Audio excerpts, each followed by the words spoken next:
Okay, so we have 3 proof days this chapter. This is the first one. All we're going to focus on is how to write a proof. Right now, we are only writing proofs about congruent triangles. We only know one way to prove that triangles are congruent. What is that?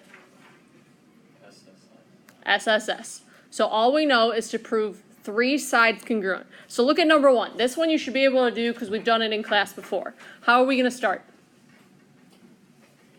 Write what we're given. Yeah, always write the givens. So the first one that we're given is AB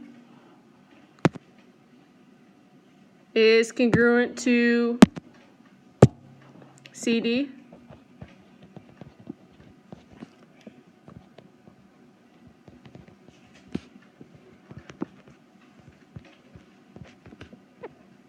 And then BC is congruent to AD.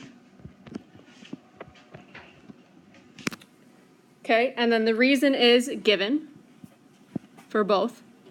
Do I write given or given in figure? Just given. Just given. Before we go any further, what do you think we should do? Write S. Okay, so we're going to have to write S. These are sides. So we have 2 S's so far. What else? Mark it on the figure. So AB is congruent to CD, so I'm going to give those 1 tick mark. BC is congruent to AD, so I'm going to give those 2. Okay, so those are our 2 S's. Where's our third S? AC is congruent to AC. Okay, so we're going to do AC is congruent to AC. Reason? Reflexive property. What is the reflexive property in your own words?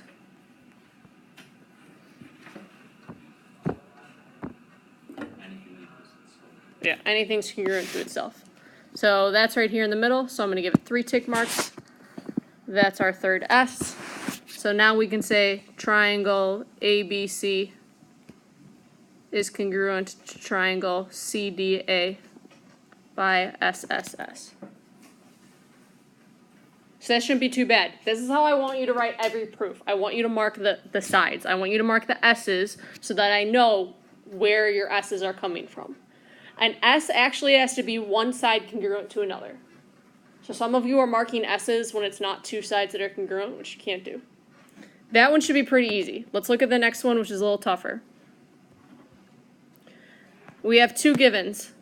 DB bisects AC, and AB is congruent to BC. So let's mark both of them. I mark them on separate lines, but you can put them on the same line if you want. So DB bisects AC. That's given. AB is congruent to BC. That's also given. Okay, do we have any S's here? Yes, we do. How many? 1. 1. It's the second statement. This AB is congruent to BC. So AB is congruent to BC. Okay, DB bisects AC. That's not an S. That doesn't say that sides are congruent. It will help us find an S, though. What does it mean to bisect? Make 2. Yeah, more specifically, though.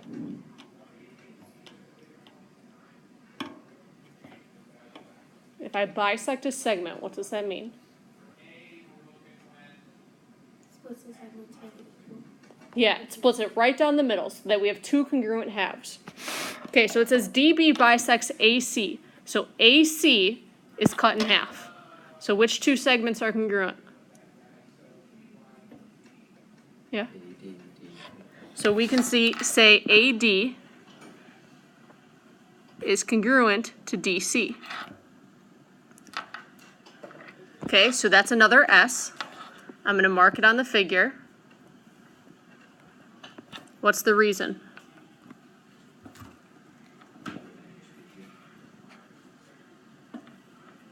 Why are we able to say that those are congruent?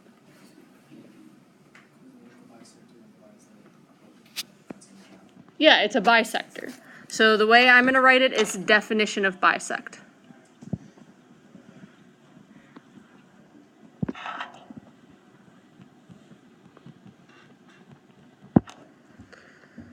So that's what a bisector means. It cuts something in half. Okay, those are our two S's. Where's the third one? Alex? So DB is congruent to DB. That gives us a third S. John, what's the reason? What? Yeah, the reflexive property.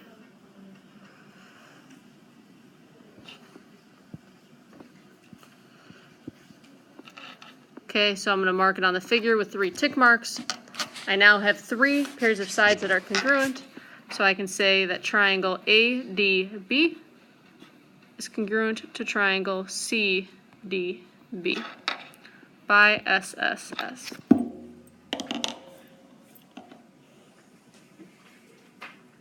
Questions on these two before we go to some harder examples?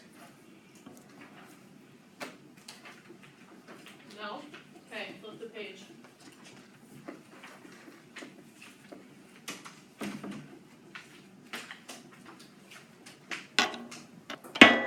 Okay, so we have 2 givens and we're trying to prove that triangle ADC is congruent to triangle CFA.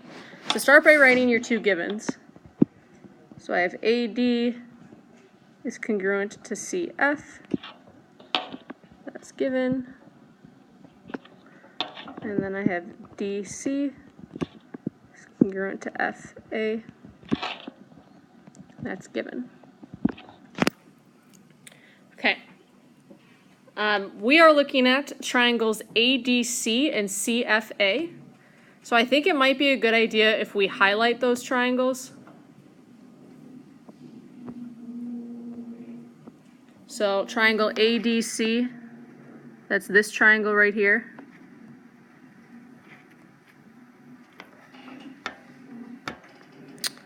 And then highlight CFA.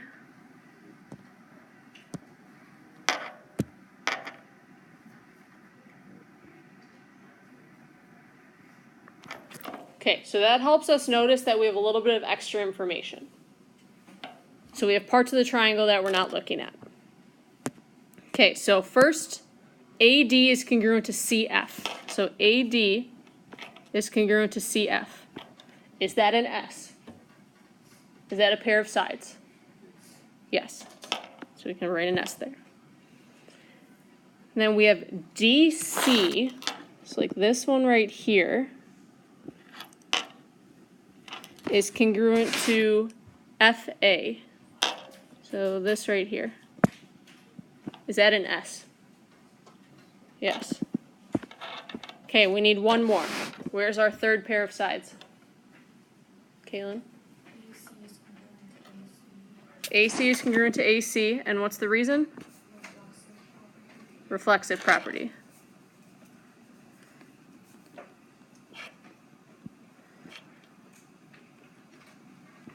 So that's the base, so I'm going to mark it with 3 tick marks.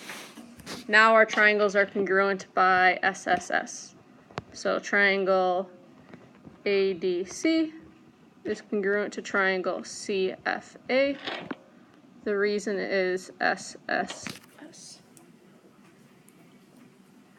Sometimes you guys are going to run out of lines. It's because most other teachers put the givens on the same line, but I don't like doing that. So that's why a lot of times my proofs take more lines than you have. Sometimes you're going to be given extra lines also, so please don't think that you have to use all of them. Okay, those all should not have been too bad. This last problem is pretty difficult. So if you were not listening before, make sure you're listening now. Okay, write down all your givens. Should we use the same line? Yeah, you probably should.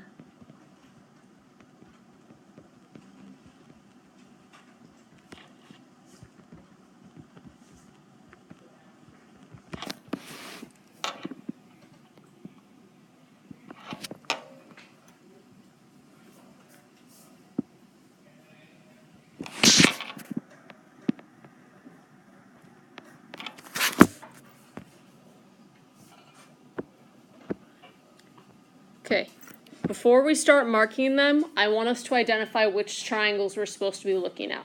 How can I do that? How did I do that before? Yeah, just highlight them.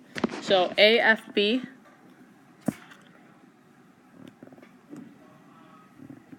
So I'm looking at that triangle. And then CEB.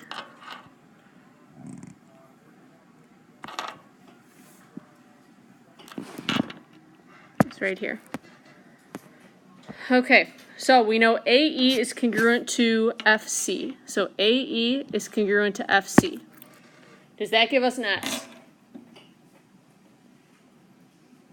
No, that doesn't. That's not a full side. That's only part of the side. It's not the full side. BE is congruent to BF. So BE is congruent to BF. Does that give us an S? Yeah, that's the side of the triangle. So that gives us one S. And then we got AB is congruent to BC. That gives us an S also. So we have two S's right now. We need the third pair of sides.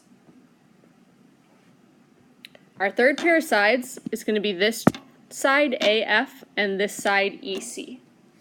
So we need to think, how are we going to get those sides congruent?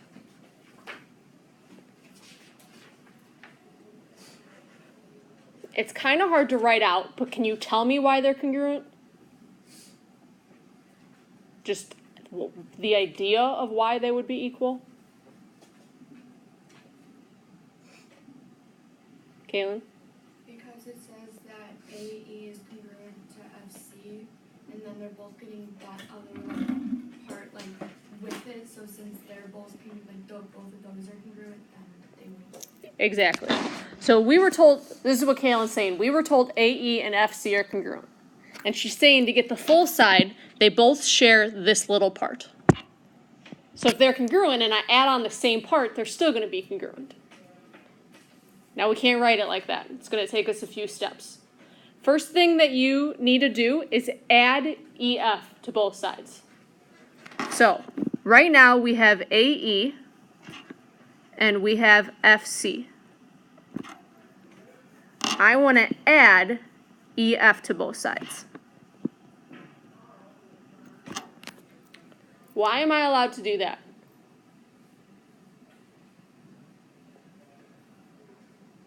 Because it's to both sides, so it's saying What's it called? This goes back to chapter 2. Yeah, the addition property. All I did was add. It's the addition property of equality.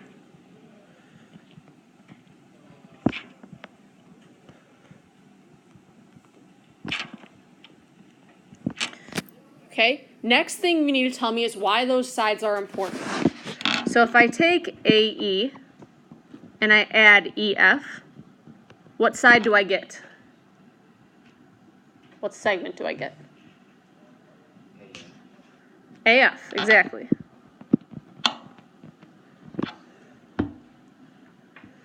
Likewise, if I take FC and I add EF, what do I get?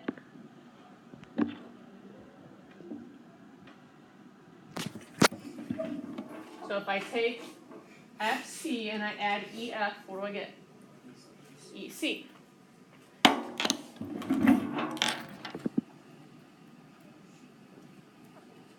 What is that called?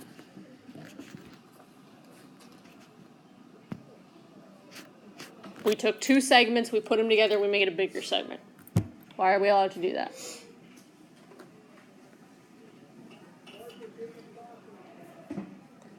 It's not as complicated as you think. It's called segment addition postulate. You guys remember talking about the segment addition postulate? No? Back in chapter 2. Take two segments, add them together, you can make a bigger segment. So this is the segment addition postulate. Do you guys know what a postulate means? No? Didn't I tell us this? Yeah, I thought I did. A postulate is just something that we accept to be true. Like, it can't be proven, we just all understand it to be true. Okay, now how does that help us? Well, let's go back to this statement up here, the one in number 2. Now, instead of writing AE plus EF, what am I going to write? AF. So I get AF equals, the right side has to stay the same, so equals FC plus EF. Now the reason that I was able to do that is because of this right here. I said AE plus EF was equal to AF, so I can replace it with AF. What is that called? Somebody over here said it. Speak loud. Substitution. Oh.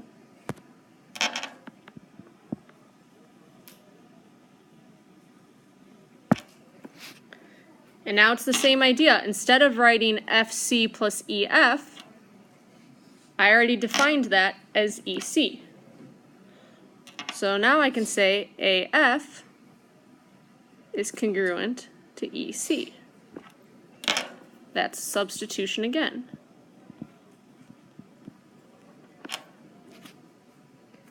And that's what I was going for. AF is one side, EC is the other side. So this is my third S. So now I can say triangle AFB is congruent to triangle CEB by SSS.